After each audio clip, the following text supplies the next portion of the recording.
Начало на риболовен ден номер 4. След като установихме за предишните 3 дни, че рибите на практика са още на летен режим, единственото, което сме намерили е място, на което вечер може да прибереме по някоя синегрида, така от по-едрите риби. И така сме принудени да се съсредоточим върху риболова на, да кажем, обикновени риби със среден размер и дребен.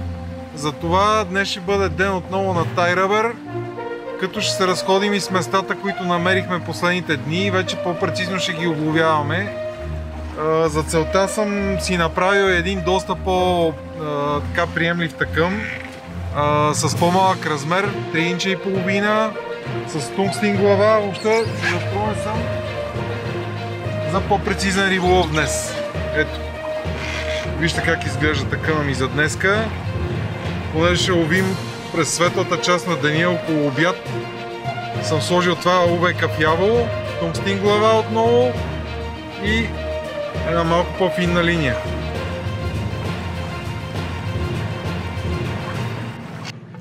Риба номер 1 за деня, за ден 4.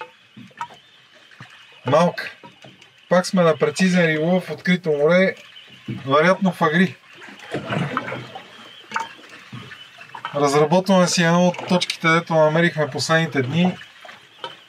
Вече така с повече знания за мястото.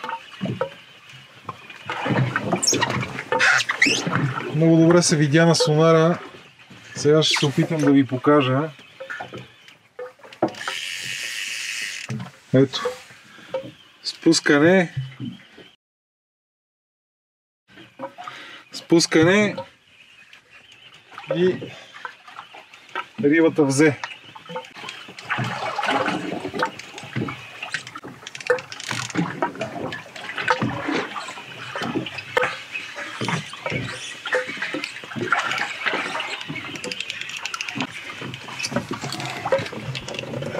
И са всички гледат какво е. Агри! О, в Агри!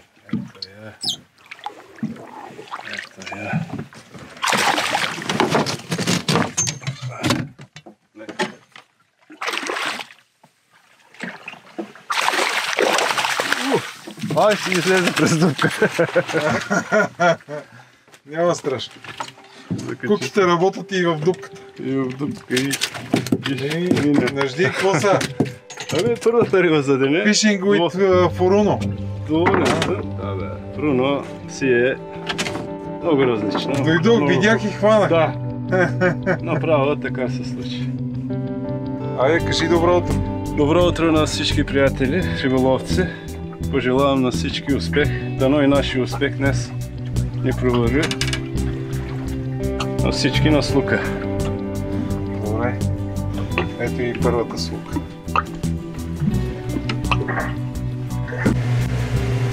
Така се случи днеска, че имаме ден за обикаляне. Отидохме към един голям риб, доста навътре в морето, но се оказа, че горивото няма да ни стигне за връщане. И сега обръщаме и ще отидем на друг по-близък до брега. Защото в момента сме на пътя на корабите в международни води. И тук, ако закъсаме с гориво, няма да има кой да ни даде със сигурност. Сега ще ви покажа най-близката до нас земя, ето това. Лесбос. И се намира в Гърция. А ние по принцип сме влезли в Турция. Така че много не трябва да ходим натам. Ще ни шибнат някои бежански лагери иначе. Нали бе, Степчо? Но да. Карате до бежанците. Да. А ние не бягаме от нищо. Напротив, търсиме риби. Имах и аз доста така интересно кълване. С задържане първоначално и след това много мощни тласъци, няколко един след друг. Което съществото, да го наречем, или рибата, аз мислех, че е риба първо, се завря някъде по дъното и след известни усилия успях да откача такъма. Обаче се оказа, че всъщност е било омар. И то никак не малък. Извадих този крак закачен за монтажа. Това е хранителното кръче, което седи пред самата му уста. С него фактически улавя и прибутва към устата си храната. Вижте какъв е разкрача. Представете си, това е омар минимум 3-4 кг. Да знаете от мене. Жалко, че не го извадих, щяхме да направим страхотен банкет до вечера. Риболова продължава, ден номер 4. Видяхме един пасаж и пуснахме първо на Нежди и директно му го взе в полет, сега на мене. Тъма ще видим какви риби са долу.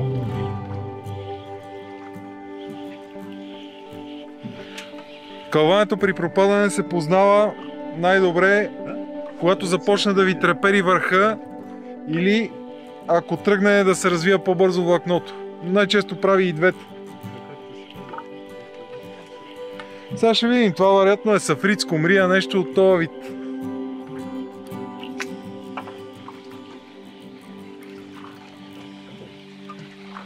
Вече го преборихме. Много странно ударено.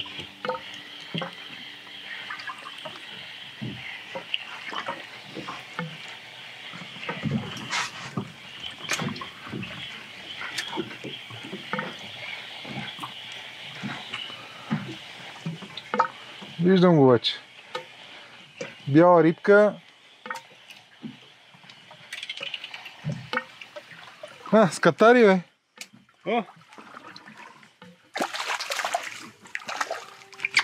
Скатари един брой. Ето.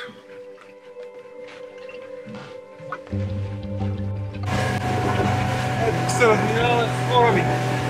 Виждате ли? И ни гледат малко странно, разни излизат с бинокли и ни гледат. Висти джотката с тази лодка. Не е ясно много.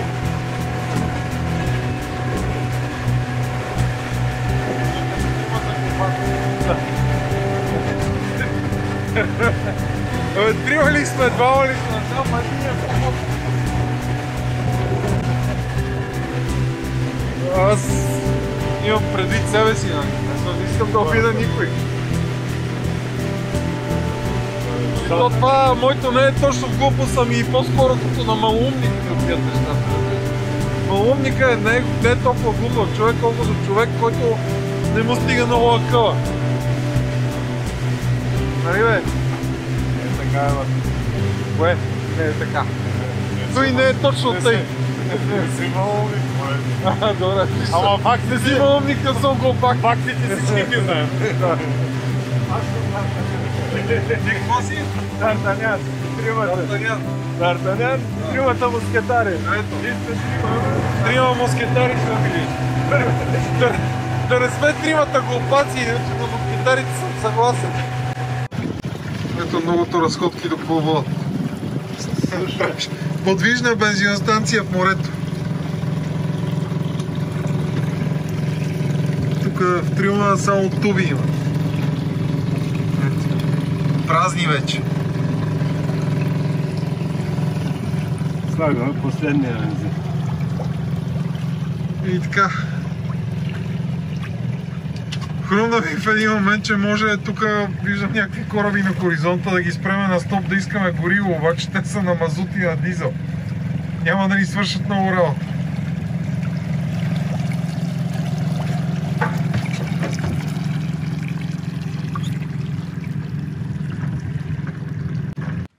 Айде, състезанието започна сега. 1, 2, 3.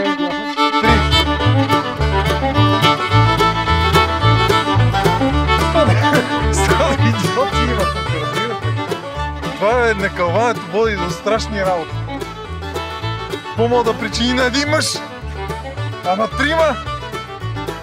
Кой е последен? Бързо, бързо, бързо, бързо. Ето, забавям, да виж как върва към тебе.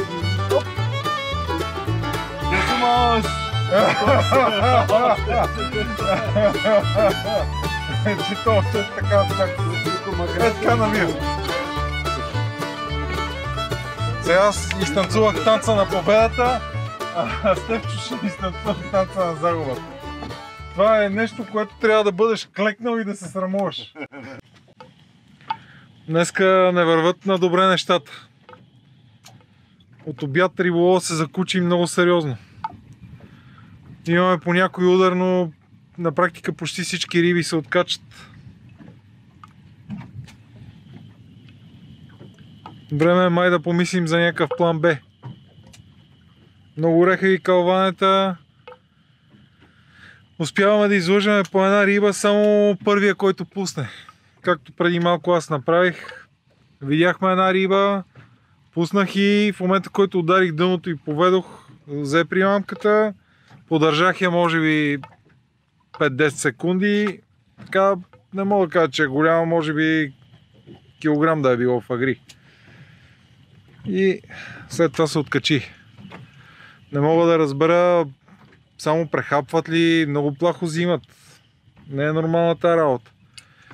Сигурно 6-7 пъти усещам само как ме причукват, без да имам закачане. А това при моя изпипан монтаж е почти невъзможно. Честно казано, за пръв път ми се случва. Тук нежди води бързо, бавно. Той па днеска няма откачания. Няма и калваната, да, ама това е друг въпрос. Нищо. Ще се спасяваме някакси, защото днеска ни грози страшна работа. Аз съм се на риба, нежди се на риба, Стефан с 0 риба. Пуснал бе, това не се брои. Вие му го кажете, не му го говоря аз. Знаете ли защо е пусна всъщност? Защото беше толкова голямо. Ето. Шамарче. Шамарче, ама бебешко. Бебешко шамарче. Гостиве. На кой се смили, бе, пиле? И така, днес аз съм на едно скатари и един крак комар. Ето, пак ви го показвам. Вода в резултата, да знаете. Тия тук какво си мислят? Милостивия и други. Другия ще му викаме Щедрия. Да, така. Не знам, тази история с тримата москетари ли са, глупаци ли са, не знам, продължава. Искате ни палци до финала. Увековечиме този паметен миг, че за последните 4 часа съм на път да извада първата риба. Може би е чала цяла педя голяма. Нали, видяхме поредната топка Байтфиш, пуснах и си ме взе веднага, а Стефан го причука. Но той е милостив, както каза. И понеже е милостив и подари живота. Мен са ми казали да чукам само вкъщи. Добре. Това ще ти го напомна. Да, и това също е резонен въпрос. Нищо, аз не съм милостив, ще изкарам догори и ще я пусна след това.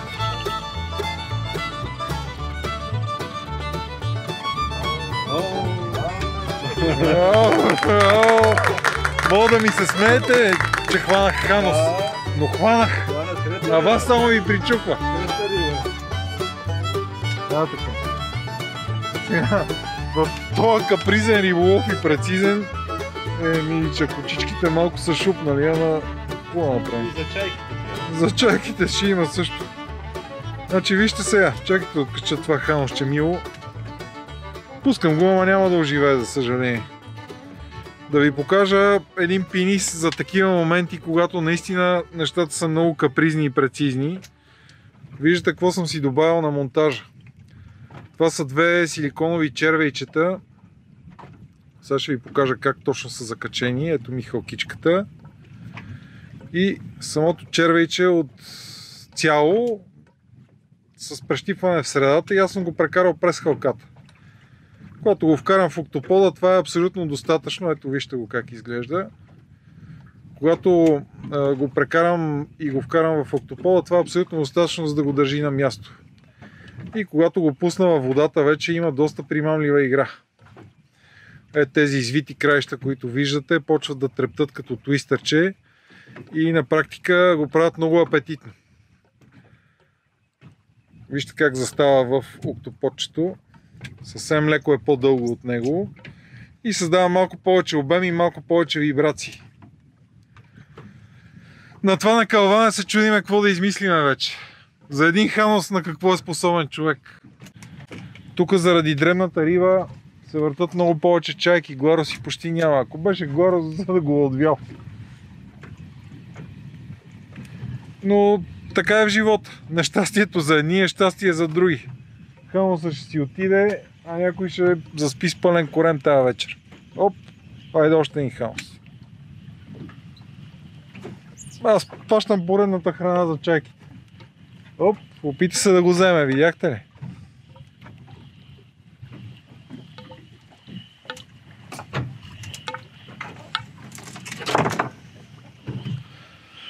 Това повече ми тръска като на фагри, да ви кажа. Обаче е рекордно голямо.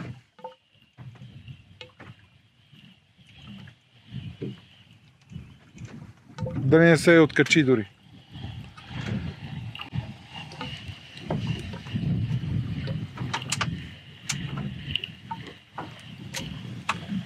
Да, откачи се. Тръска и се откачи. Но беше максимум 150 грама. Аз този позор, дето Стефан го изживя, не мога да си го причиня. По-добре на тъмно под водата да се откачат тия риби. Събираме. И то при мене си възникна риболов, да ти кажа. Пак ли? Фанах и спуснах. Може и да е по-голям Ханос всъщност. И сега вече да е кипнал. А, не, откачива се. Няма, сега пускайте. Само събира, той се качиха. Ще ги побъркам. Дръжте се, идвам. Колкото и да ми е мъчно, да не отива към края си. Установихме, че теченията, с които бяхме свикнали, почти са изчезнали днешния ден. Дали това има връзка с тоталното накълване и безривие, или е просто част от общата картинка, не мога да ви кажа, но все едно. Днес е най-славия ни от към риболов ден, но пък изпълнен с емоции и много хумор и веселие в лодката. Приключението на москетарите ще продължи. Така се разбрахме тук. Какво беше, Стефане? Атос, Потос и Д'Артанян. И Д'Артанян. Кой е, ще ви го остава за следващия път. Желая ви успех!